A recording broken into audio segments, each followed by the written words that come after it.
Hi guys, it's Kit. I haven't done a lot of writing recently, so I thought I'd do something a bit different and take you through my book haul. So to start us off, I'm going to go through the books I bought while I was on vacation. So a couple of weeks ago, I went to Highland, Scotland. We did a road trip. We did Fort Rose and Ullapool and Inverness and Glasgow, and we drove through Edinburgh and like Gretna Green and all these different places. And one of the places we went, the first place I bought books was Aviemore. We went to the Highland Wildlife Park, where I got these three.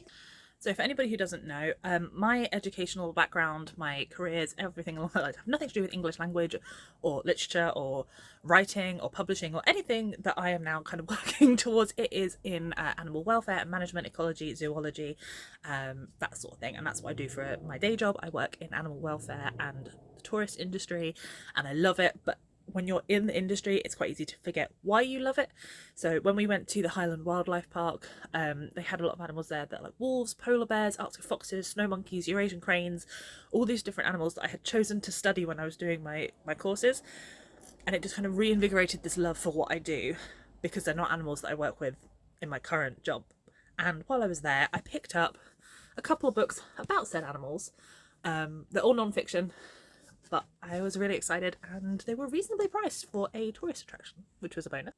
So the first book I picked up was The Philosopher and the Wolf, and this one was a bit of a wild card. It's by Mark Rowlands, and it's about his journey observing wolves while he was on sabbatical in Canada, and how watching them interact with each other affected the way he interacts with people, and kind of the way that he interacted with them affected the way that they interacted with each other, and kind of the behavioural study of that. And I thought that was fascinating.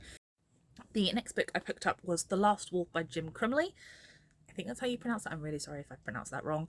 And it's looking at wolves in Scottish history. So in 1743, there was a wolf in Scotland. He was the last survivor and he was killed by a hunter. And looking at the impact that now we don't have wolves in this country, how our environment has changed, but also the stories that the wolves left behind, because they're prominent figures in a lot of our folklore. So it's looking at, who they were, who they are, and how much we miss them. Then the last book I picked up while I was there is The Unexpected Truth About Animals by Lucy Cook.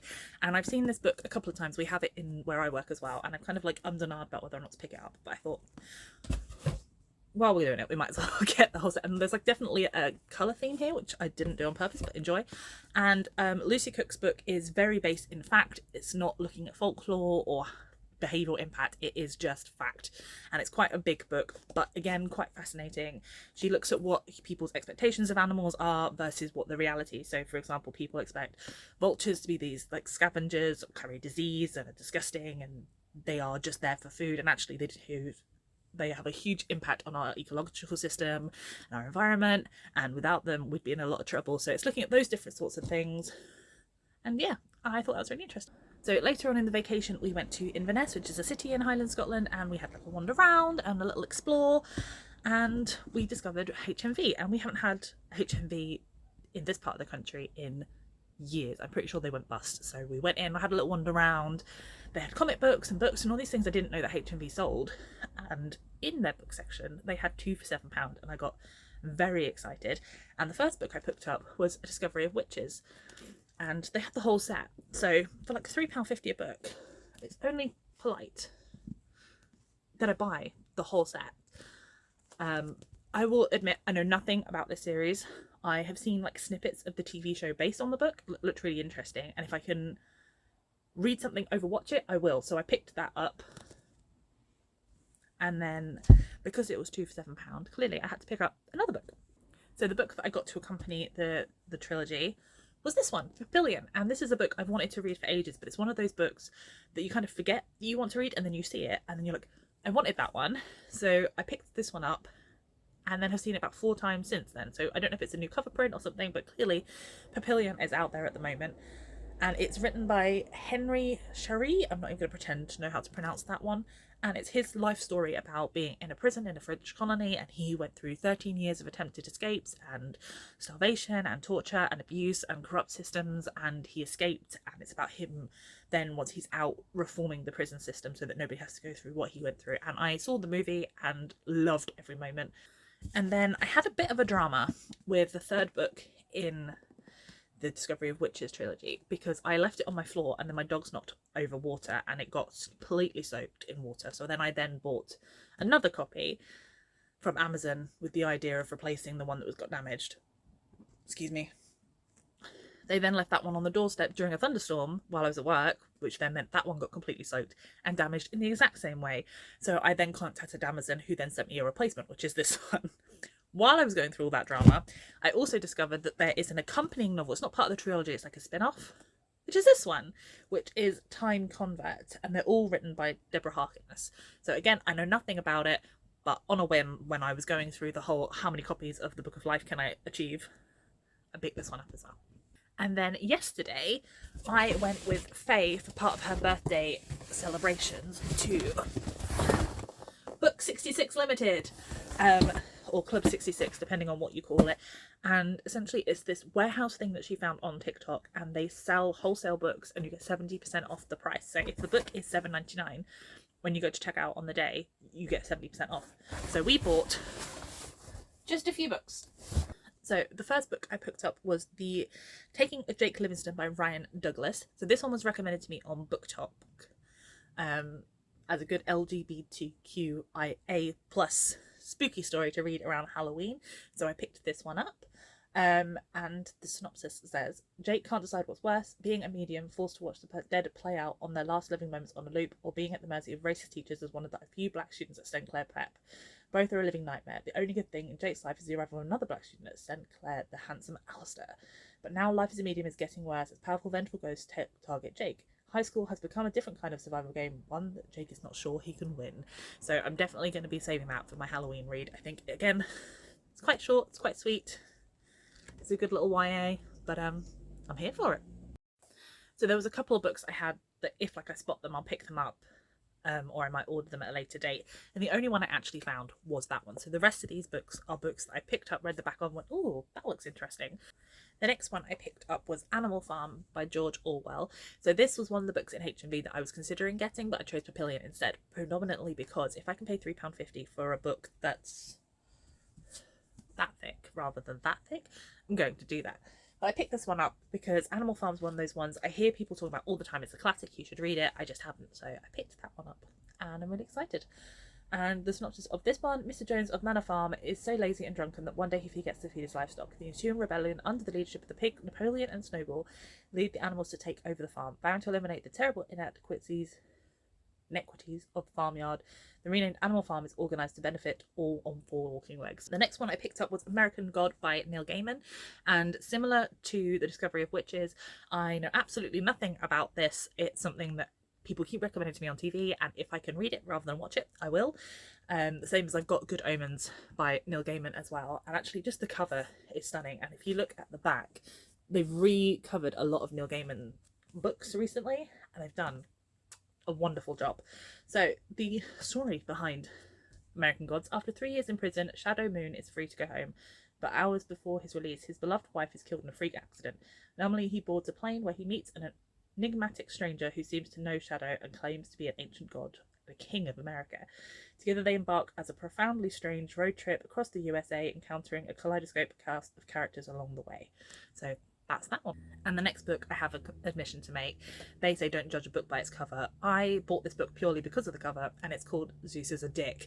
So I'm a big fan of Greek mythology and the whole, you guys think about the Roman Empire thing? Greek mythology is my Roman Empire, so I had to pick this one up. It made me laugh. It's by Susie Jonkin. It's written by a comedian who is looking at the truth behind Greek mythology rather than the romanticism a lot of people have today, and kind of making fun of it, hence Zeus being a dick, because most of it's caused by him putting his things places they shouldn't be.